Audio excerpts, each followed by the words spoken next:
Good evening दोस्तों। आज है 18 सितंबर और आज का हम लोग करंट अफेयर्स देखते हैं। सबसे पहले हम लोग एडिटेरिया का करंट अफेयर्स देखेंगे और आज एडिटेरिया का करंट अफेयर्स जो है कम लिए हैं क्योंकि कल जो है एडिटेरिया का एक नया चैप्टर जो राष्ट्रीय स्तर पे जितने भी करंट अफेयर्स हैं वो स्टार्ट होगा, तो राष्ट्रीय स्तर का तो उसको हम जो है प्रारंभ करेंगे। साथ ही साथ आज हम लोग डेली करंट अफेयर्स के अंतर्गत कुछ महत्वपूर्ण करंट अफेयर्स देखेंगे।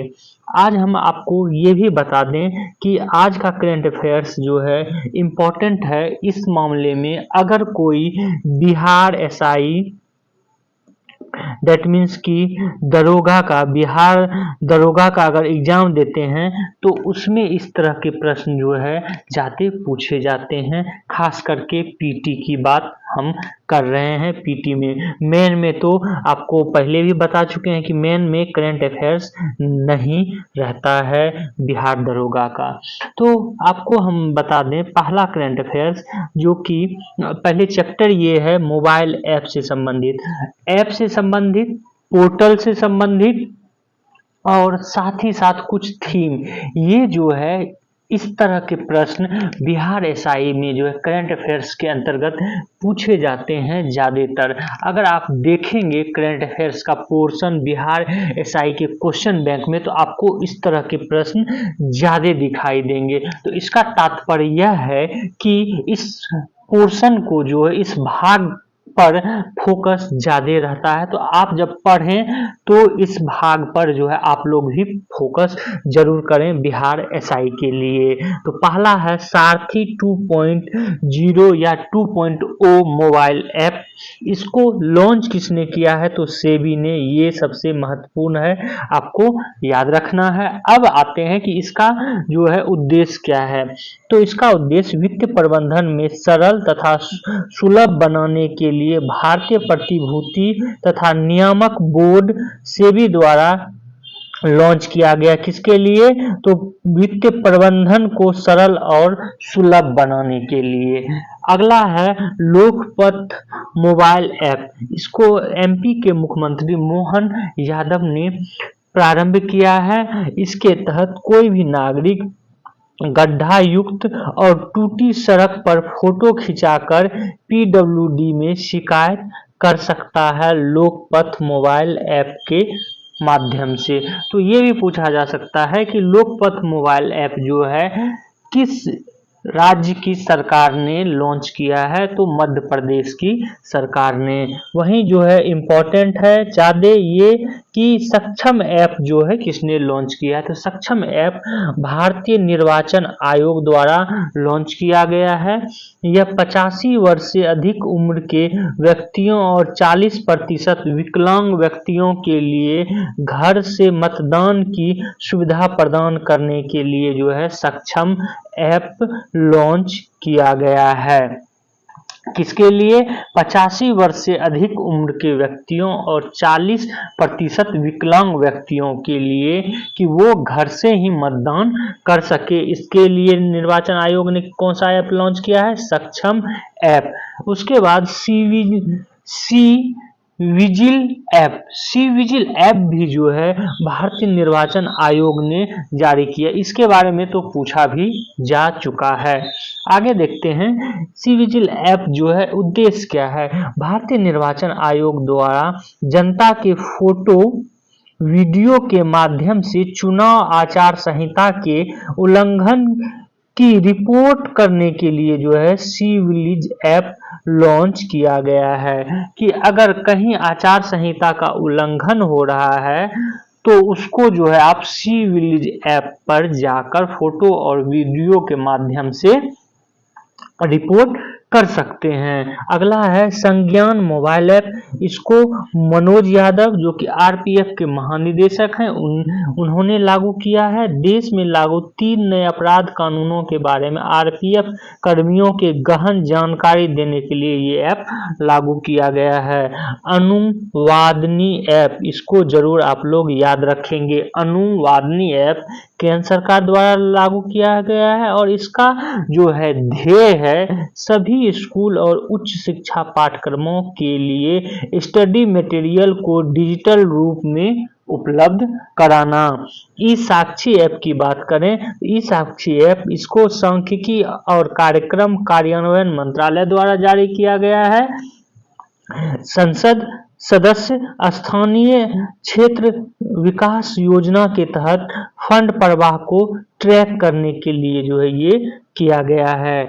ग्राम मंच ऐप की बात करें तो ये पंचायती राज मंत्रालय द्वारा लॉन्च किया गया है। ग्राम पंचायत को सशक्त बनाने और जमीनी स्तर पर स्थानिक योजना में सुधार के लिए ये ऐप लॉन्च किया गया है। सरपंच संवाद ऐप ये असम सरकार द्वारा लॉन्च किया गया है। जमीन स्तर के नेताओं को सशक्त बनाने हेतु एवं ग्राम प्रधान को संवाद हेतु ये ऐप लॉन्च किया गया है। वहीं पाट मित्रों ऐप, पाट से आप ऐसे रखेंगे, पाट से कपड़ा मंत्रालय और जूट किसानों और को एमएसपी और कृषि विज्ञान के बारे में जानकारी देने के लिए। तो यहाँ जूट को जो है पटसन भी बोला जाता है, तो पटसन से पाट मित्र ऐप ये ध्यान रखेंगे और इसको किसने किया है तो कपड़ा मंत्रालय ने। वहीं पर देखेंगे उल्लास ऐप के बारे में। उल्लास ऐप जो है शिक्षा मंत्री धर्मेंद्र प्रधान द्वारा लोगों को बुनियादी साक्षरता उपलब्ध कराने और उनमें प्रौद्योगिकी क्षमता का विकास करने के लिए ये ऐप लॉन्च किया गया है। ई सारस ऐप की बात करें तो ई सारस ऐप जो है ग्रामीण विकास मंत्रालय द्वारा स्वयं सहायता समूहों की महिलाओं द्वारा बनाए गए उत्पादों को ई कॉमर्स से जोड़ने के लिए ई सारस ऐप लॉन्च किया गया। तो ये भी इम्पोर्टेंट है, इसको भी अभी ही याद कर लेंगे आप लोग। ई सारस ऐप ग्रामीण विकास मंत्रालय।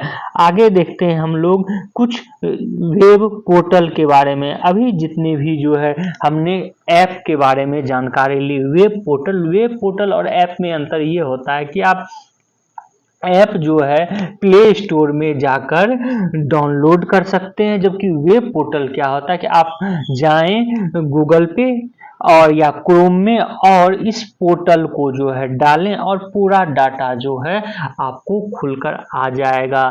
तो ये पोर्टल जो है कोई ऐप नहीं होता है और ऐप आप गूगल प्ले स्टोर में जाके कर सकते हैं और ऐप जो है गूगल प्ले स्टोर में जाके डाउनलोड कर सकते हैं, जबकि पोर्टल जो है आप गूगल पे जाके सर्च मार सकते हैं। तो इस तरह जो है आप ये चीज ध्यान में रखेंगे, ये थोड़ा सा डिफरेंस होता है।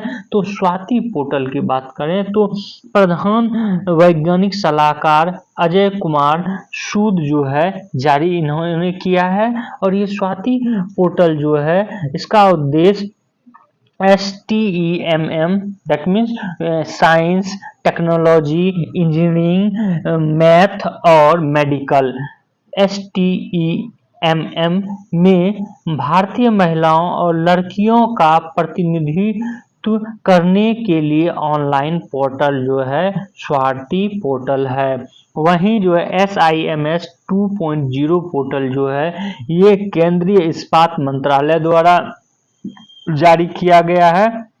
यह पोर्टल स्टील आयात की निगरानी और घरेलू स्टील उद्योग के विकास को बढ़ावा देने के लिए है। निर्माण पोर्टल की बात करें तो यह केंद्रीय कोयला तथा खाद्य मंत्री जी किशन रेड्डी ने किया है और राष्ट्रीय सिविल सेवा परीक्षा में मुख्य परीक्षा के योग्य उम्मीदवारों के लिए 1 लाख रुपये की आर्थिक सहायता जो है इसका ध्येय है। वहीं पर जो है PM स्वराज पोर्टल की बात करें तो इसे सामाजिक न्याय एवं आधिकारिक मंत्रालय द्वारा ये जारी किया गया। यह पोर्टल देश भर में अनुसूचित जाति जनजाति स्वास्थ्य कार्यकर्ता जैसे अन्य हाशिए पर रहने वाले वर्ग को 15 लाख का तक सामान्य अवधि ऋण सहायता प्रदान करने के लिए जो है ये पोर्टल लॉन्च किया गया है। वहीं पर सुस्वागतम पोर्टल ऑनलाइन पोर्टल की बात करें तो ये सर्वोच्च न्यायालय द्वारा जारी किया गया, इसको जरूर याद रखेंगे। इसका उद्देश्य जो अदालत परिसर में प्रवेश के लिए आगंतुकों के लिए ऑनलाइन इलेक्ट्रॉनिक्स पास बनाने हेतु लॉन्च किया गया है कि वो इलेक्ट्रॉनिक पास बना सकते हैं जो भी सर्वोच्च न्यायालय में प्रवेश करना चाहते हैं। वहीं ई केयर पोर्टल की बात करें तो स्वास्थ्य और परिवार कल्याण मंत्रालय द्वारा ये जो है जारी किया गया है। इसका उद्देश्य विदेश में मरने वाले भारतीयों के शवों को वापस लाने की प्रक्रिया को आसान बनाने के लिए जो है ये ई केयर पोर्टल लॉन्च किया गया है। वहीं संचार सारथी ऐप जो है इसकी बात करें तो इसे केंद्र संचार मंत्री अश्विनी वैष्णव ने जो है इसे लॉन्च किया है और इसका उद्देश्य खोए हुए मोबाइल को ट्रैक करने हेतु आवश्यक सेवाएं उपलब्ध कराने तथा लोगों को जागरूक करना जो है इसका ध्येय है। प्रवाह पोर्टल की बात करें तो ये केंद्रीय रिजर्व बैंक द्वारा जारी किया गया है और इसका जो है उद्देश्य अनुरोध किए गए आवेदनों पर निर्णय लेने हेतु समय सीमा प्रदान करना तथा प्रक्रिया को सरल बनाना है। वहीं युवा संगम पोर्टल की बात करें तो इसे शिक्षा मंत्रालय द्वारा जो है जारी किया गया है और लोगों के बीच संपर्क को मजबूत बनाने के लिए विशेष रूप से उत्तर पूर्वी भारत और अन्य राज्यों के युवाओं के बीच की एक पहल के रूप में जो है इसको किया गया युवा संगम पोर्टल। तो इसको शिक्षा मंत्रालय द्वारा जारी किया गया, ये ध्यान में रखना है। अगला जो है देखते हैं डिजिटल डिटॉक्स पहल, ये कर्नाटक सरकार का एक जारी किया गया। इसका उद्देश्य ऑनलाइन गेमिंग के प्रतिकूल प्रभाव को कम करना जो है। घर घर सोलर पहल की बात करें तो Tata power solar system limited द्वारा ये लागू किया गया और उत्तर प्रदेश के वाराणसी में इस पहल की शुरुआत की गई है। तो जरूर आप लोग घर घर सोलर के बारे में ध्यान में रखेंगे। इसके तहत अपने घरों की छतों पर सोलर सिस्टम लगवाने वाले उपभोक्ता अधिकतम 1,80,000 रुपये तक की सब्सिडी का जो है लाभ उठा सकते हैं। अग्रणीय पहल केंद्रीय आयुर्वेदिक विज्ञान अनुसंधान परिषद द्वारा जो है लागू किया गया है और इसे जो है आयुर्वेद के व्यवहारिक प्रथाओं के वैज्ञानिक सत्यापन के साथ मुख्य धारा में जो है लाना इसका उद्देश्य है। आगे देखते हैं मेरा गांव मेरा धरोहर, ये केंद्रीय गृह मंत्री द्वारा सांस्कृतिक मंत्रालय के तहत शुरू किया गया है। इसके अंतर्गत जो भारत के राज्यों और केंद्र शासित प्रदेशों का वर्चुअल सांस्कृतिक मानचित्र करना है। हालांकि ये सब पुराना हो गया, ज्यादा इंपॉर्टेंट नहीं है। आगे देखते हैं, अगला है विभिन्न अभियान जो है उसको आप लोग जरूर ध्यान में रखेंगे जो कि करंट में अभियान चलाया गया है और वो है पहला अभियान हमारा संविधान हमारा सम्मान ये अभियान। इसको न्याय विभाग द्वारा चलाया गया। इसका उद्देश्य संविधान की समझ और कानून के अधिकारों के बारे में जागरूकता को लोकप्रिय बनाना है और उपराष्ट्रपति जगदीप धनखड़ द्वारा इसकी शुरुआत की गई है। अगला देखते हैं हम लोग राष्ट्रीय स्टॉप डायरिया अभियान, केंद्रीय स्वास्थ्य परिवार कल्याण मंत्रालय द्वारा और डायरिया के कारण होने वाली बाल मृत्यु को शून्य करने के लिए ये अभियान चलाया जा रहा है। अगला है माई स्कूल माई प्राइड अभियान, हिमाचल प्रदेश सरकार द्वारा चलाया गया है। ये राज्य के सरकारी स्कूलों की शिक्षा में बदलाव लाना एवं समग्र छात्र विकास को बढ़ावा देना जो है इसका उद्देश्य है। मुख्यमंत्री महिला उद्यमी अभियान, इसके तहत असम सरकार द्वारा जो है चलाया गया है और 40 लाख स्वयं सहायता समूहों की महिलाओं की वार्षिक आय 1 लाख सुनिश्चित करना जो है इसका ध्येय है। पीएम जनमन अभियान, ये भारत सरकार द्वारा लॉन्च किया गया है और ये कमजोर जनजातीय समूह के सामने आने वाली चुनौतियों का समाधान करने के लिए जो इसको लागू किया गया। पीएम जनमन जो है प्रधानमंत्री जनजातीय आवास न्याय महाअभियान की एक भाग के रूप में है। मेरा गांव मेरी धरोहर, ये सांस्कृतिक मंत्रालय बता चुके हैं। वाटर स्मार्ट किड अभियान, ये मेघालय सरकार द्वारा जारी किया गया है। बच्चों और युवाओं को जल संरक्षण के महत्व के बारे में शिक्षित करना बताना जो है इसका मुख्य ध्येय है। तो ये आप लोग ध्यान में रखेंगे।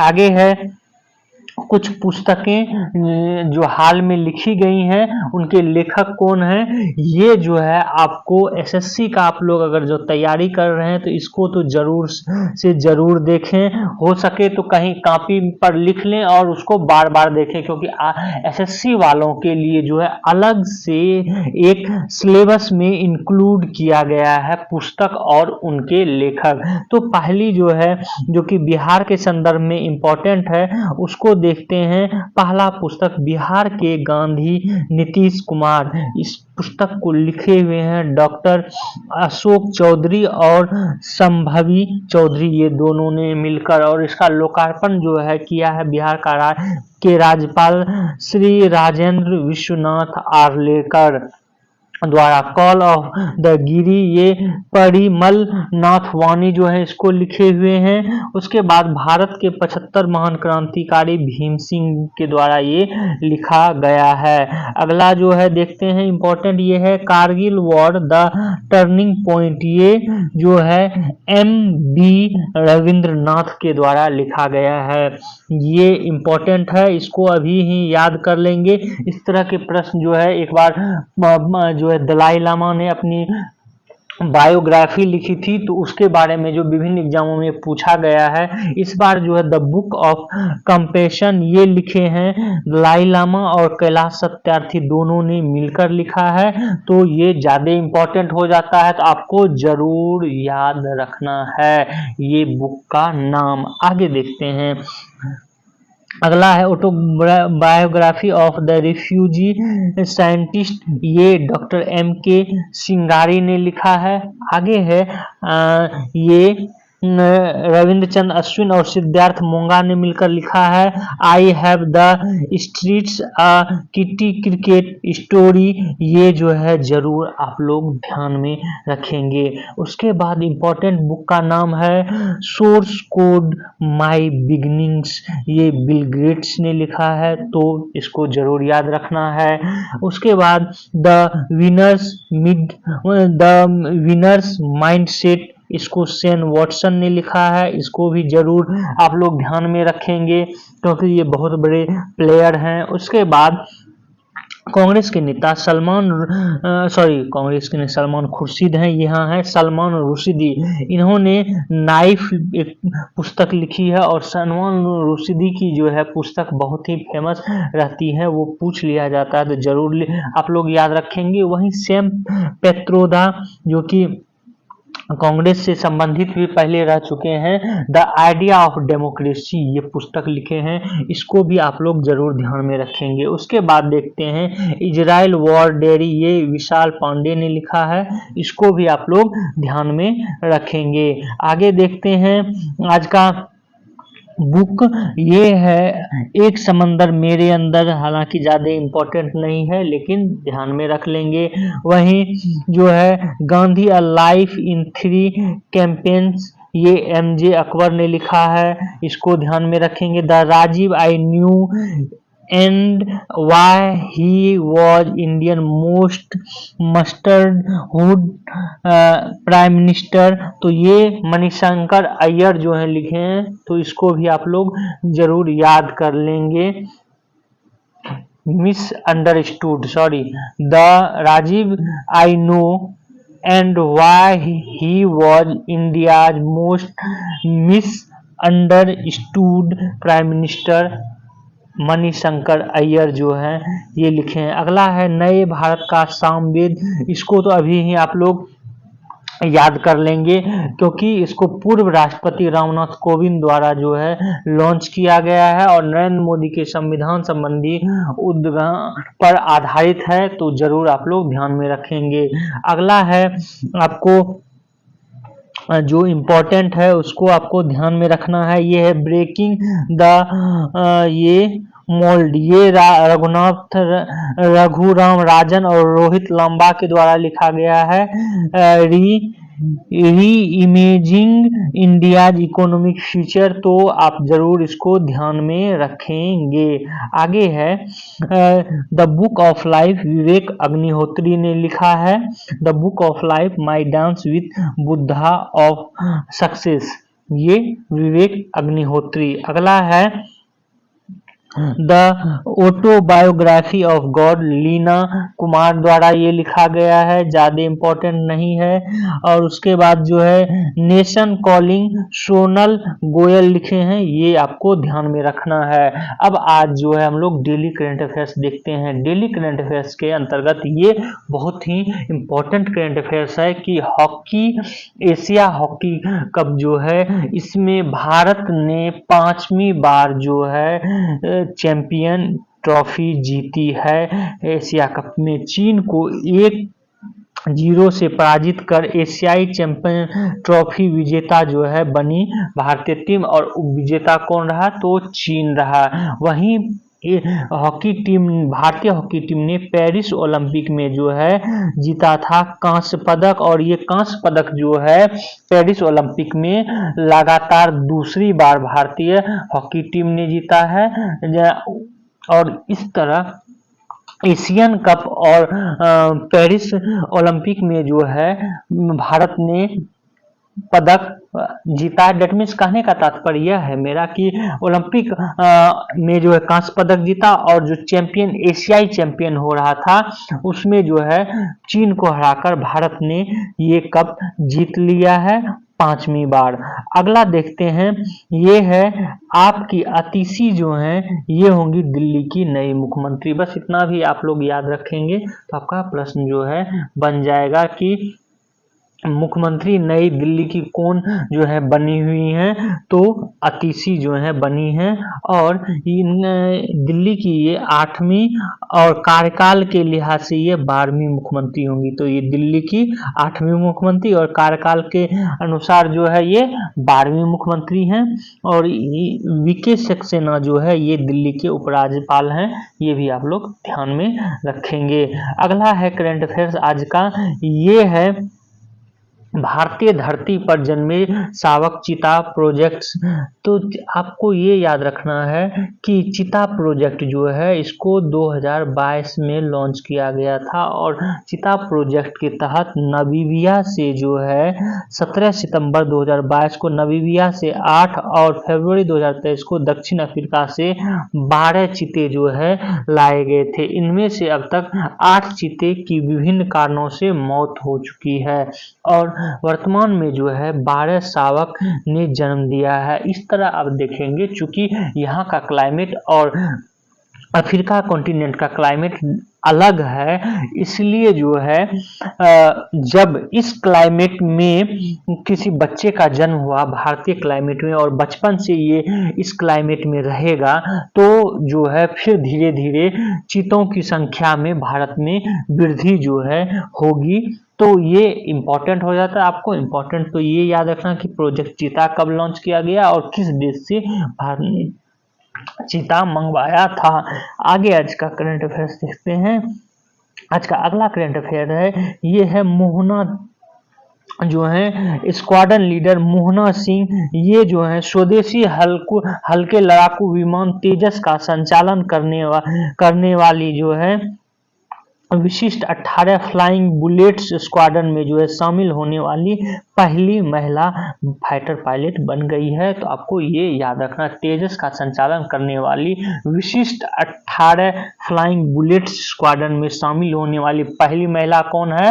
तो मोहना सिंह है, ये आप लोग जरूर याद रखेंगे। और यहाँ ये भी बता दें कि देश की पहली महिला फाइटर पायलटों में से एक ये रही हैं, और जोधपुर में तरंग शक्ति अभ्यास हो रहा है जो कि भारत की ओर से वायुसेना का अब तक का सबसे बड़ा युद्ध अभ्यास है, और इसमें जो है ये हिस्सा ले रही हैं। तो आज का करंट अफेयर जो है इतना ही था। आप लोग हमारे इस वीडियो को शेयर करें, सब्सक्राइब करें और बेल आइकन को जो है जरूर दबा लें। Thank you for watching this video.